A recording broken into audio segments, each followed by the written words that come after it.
চল। ও মা গো, আসসালামু আলাইকুম, ওয়েলকাম ইন টু ভালো আছেন? তুই আমার চেয়ারে বসবি কেন? এখন তো ভাবি কেমন গিয়েছে।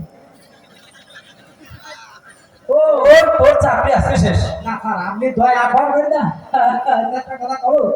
না তোর কোনো কথা নাই। আচ্ছা বল, নয় যদি আমার মন খারাপ করবি। না স্যার, আমি বর্ষা করলে আমরা আওয়াজ করছি, প্লিজ সিট ডাউন। আচ্ছা শোন, জি স্যার। কাগজপাতিগুলো আগে নিয়ে আয়, তারপরে কথা বলে বলতেছি। অবশ্যই অবশ্যই। আমি স্যার তো একটা কথা বলবো স্যার। হ্যাঁ বল, দে। আপনার আন্তরিকতা দিকে আমার পড়াটা ভুলিয়ে যায়। এই জন্য তাই না?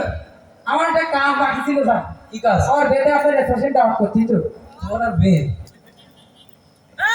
আচ্ছা, আমাদের আজকে তো ইন্টারভিউ ছিল না? জি স্যার। কি অবস্থা, কয়জন আছে ক্যান্ডিডেট? আর মোটামুটি 10 থেকে 12 জন গাড়ি রেখেছি, তার মধ্যে কিছু আছে ভেগান, কিছু আছে পয়সাওয়ালা, আর আমি তো ঘুষ ছাড়া চাকরি দিয়ে সব জায়গায় সব কথা বলে মানুষ।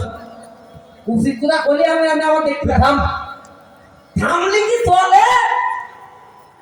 ও, sorry, শোন, আমি কি করি, এর পাশে আয়। জি স্যার বলেন। তুই শোন, হ্যাঁ, আমরা দেরি না করি নাকি?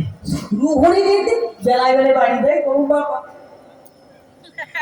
ডাক দে, প্রথমটা ডাক দে।